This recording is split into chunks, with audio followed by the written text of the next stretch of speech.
There is no easy entry point into what we are covering today, because what just dropped in the news cycle is the kind of story that fundamentally changes how you understand everything that came before it.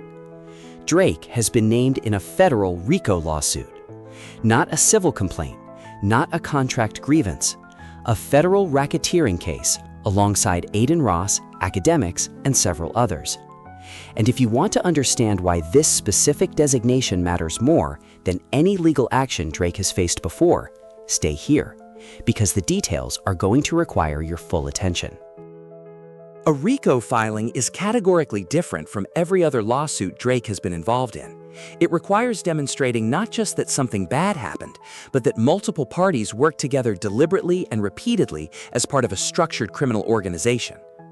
The specific enterprise being alleged here centers on Drake's partnership with the online gambling platform Stake, which the complaint describes as having been used as the financial and operational backbone of a coordinated scheme to artificially manufacture Drake's streaming dominance. If the label needs a name, Botman is already earning it. And here is the detail that reframes the last 2 years entirely. Every accusation Drake's team directed at Kendrick Lamar throughout the beef, the bots, the manipulated streams, the rigged algorithms, is now sitting in a federal complaint as a documented accusation against Drake himself. The deflection was not strategy, it was description. Drake was not speculating about what Kendrick might be doing. He was describing, in precise technical terms, the operation he was running. And a federal filing has now documented exactly that. The complaint was broken by sports and gambling attorney Daniel Wallak. He described it as a federal RICO class action against Stake and Drake for running an illegal online gambling platform disguised as a sweepstakes operation. And beyond the gambling component, Drake is specifically accused of using Stake's infrastructure to pump artificial play counts into his music catalog across every major streaming platform. The filing is not based on rumors or circumstantial patterns. It contains documented financial transactions and named participants. Drake, Adin Ross, and the operator behind Akademics TV are named as co-defendants. All three are accused of using Stake's tipping system, described in the complaint as an unlimited, unregulated money transfer mechanism operating entirely outside of financial regulatory oversight, to route funds between themselves and finance a coordinated bot streaming operation.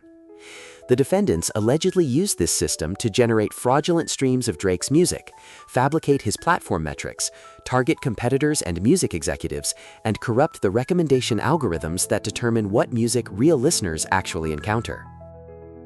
At the center of the scheme, the complaint states that Drake, acting both personally and through co-conspirators, deployed automated bot networks and professional streaming farms to inject fake play counts into his catalog across platforms, including Spotify, which makes Drake's very recent public criticism of Spotify carry a weight it did not have before.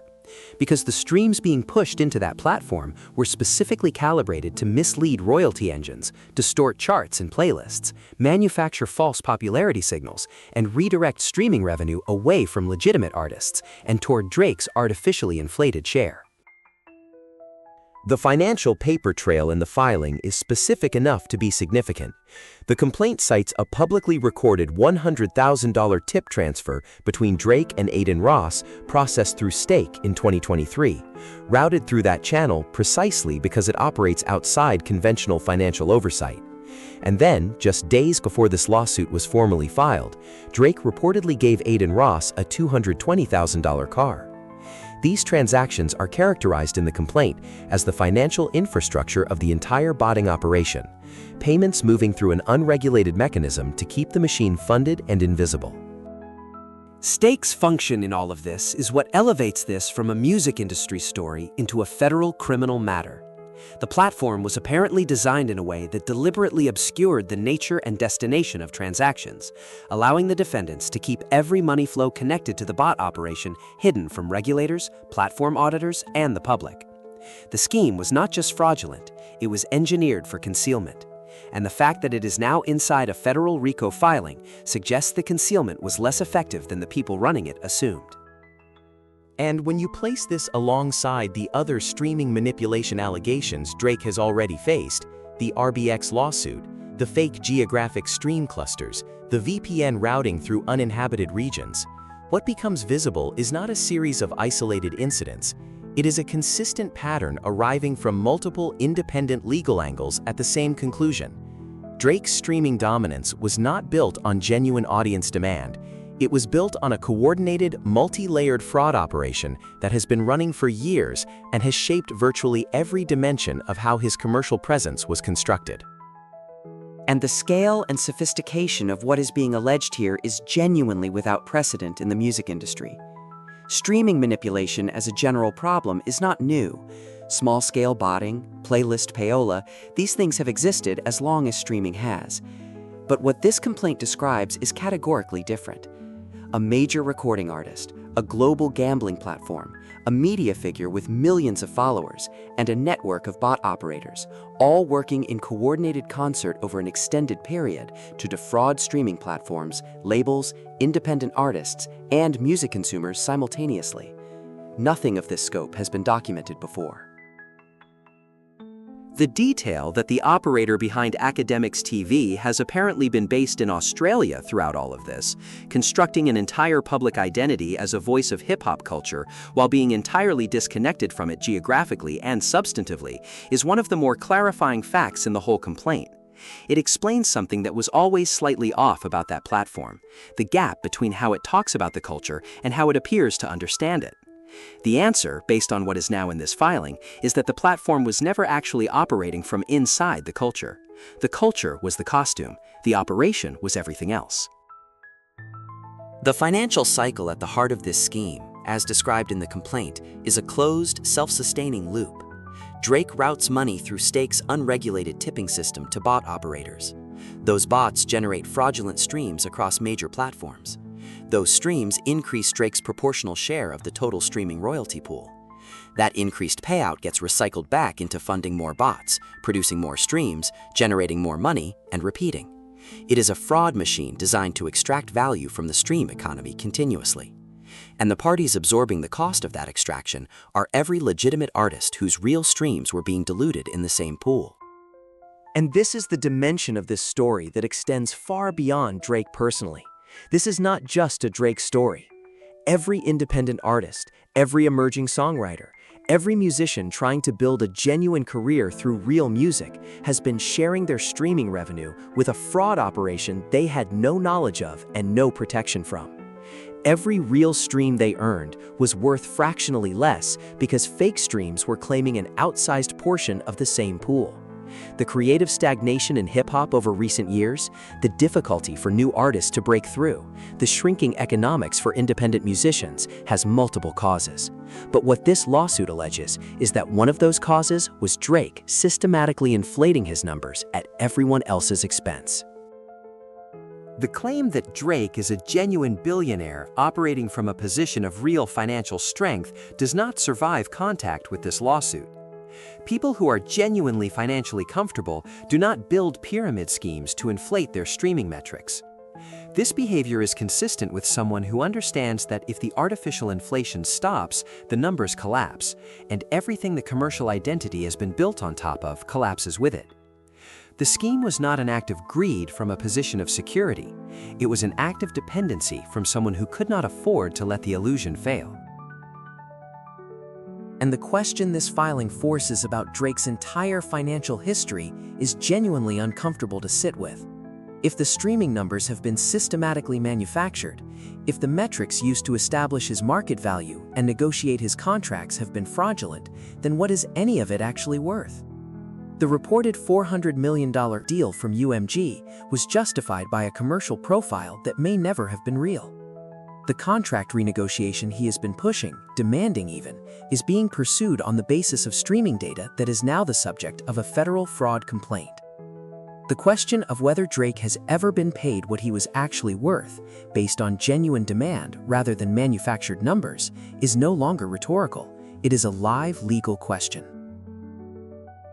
The connection between this RICO filing and Drake's UMG lawsuit over Not Like Us is something worth examining carefully. Because throughout that legal filing, Drake described bot manipulation, fake streams, and algorithmic gaming with a level of technical specificity that struck many observers as unusual for someone speculating about an opponent's potential behavior. That specificity now reads differently. It reads like someone describing a system they understood intimately from the inside, because they had been operating one. When Drake accused Kendrick of benefiting from artificial streams, he appears to have been providing, in precise technical detail, an accurate description of the operation he was running himself. And what this implies about how Drake perceives competition is revealing in a specific way. If manufactured numbers have been so central to his commercial identity for so long that genuine streaming success has become functionally unrecognizable to him, then watching Kendrick Lamar outperform him organically would not just be unsettling, it would be incomprehensible. From inside a system built on fraud, organic success looks impossible. And that framework might explain more about Drake's response to the beef, the lawsuits, the conspiracy theories, the inability to accept the outcome, than anything else we have looked at. Adin Ross being named as a primary co-defendant recontextualizes everything that platform said and did in hip-hop over recent years with uncomfortable precision. Because Adin Ross was among the most vocal public voices accusing artists like Doechii of being industry plants, claiming that her success was artificial and that the system was engineering her popularity. He made those accusations while operating inside a federal RICO complaint as a co-conspirator in an industrial-scale fake streaming operation. That is not conventional hypocrisy.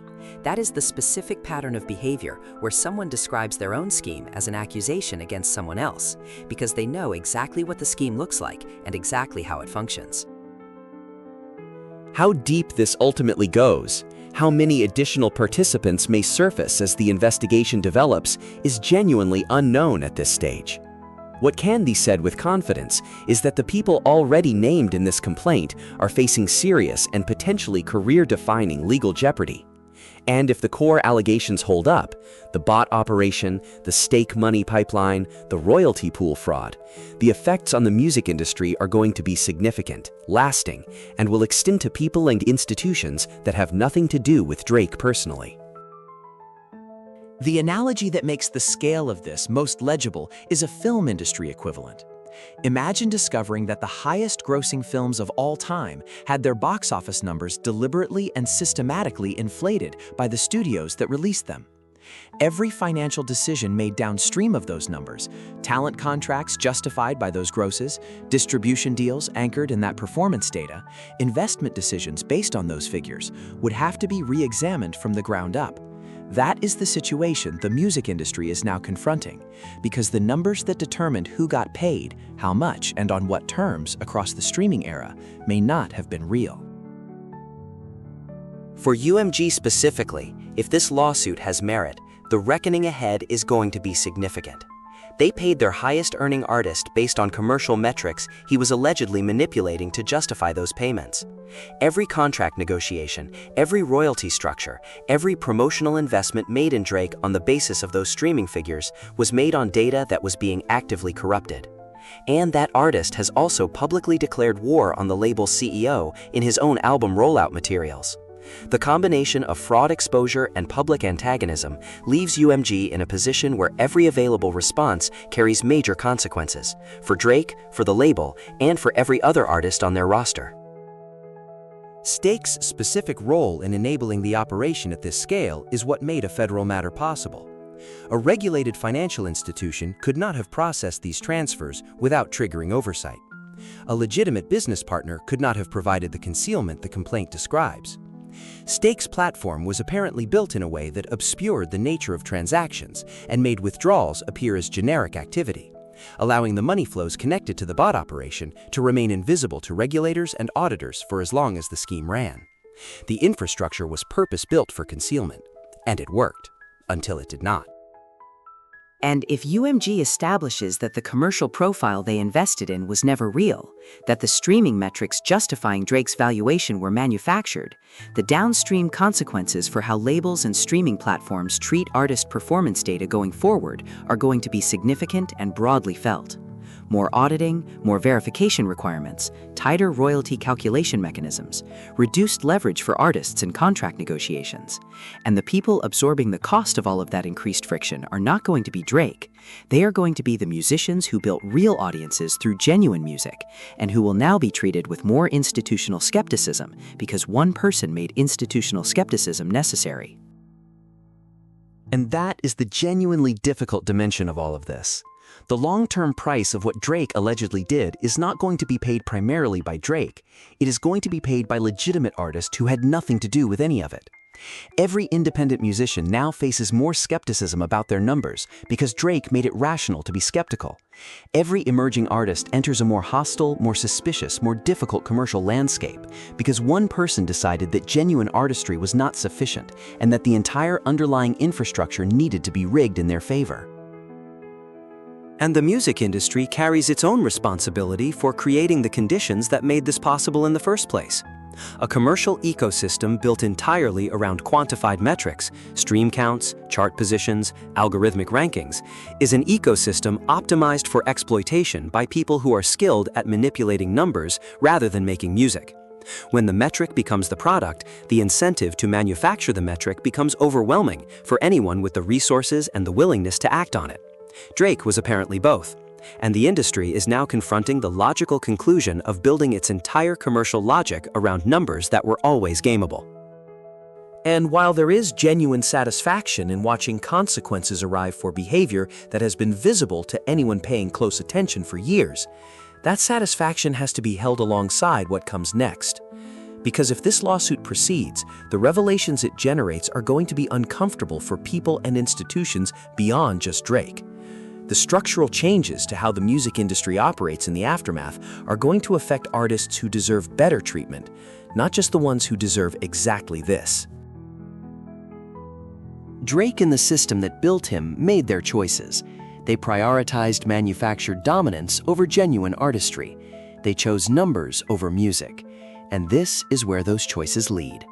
Let me know what you think. What does the RICO designation mean for how this plays out in court? And what does the music industry look like on the other side of all of this?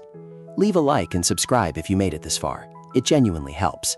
And check out the suggested video to see how Doechii just addressed the broader battle between real artistry and manufactured commercial success in one of the most significant songs we are going to hear this year.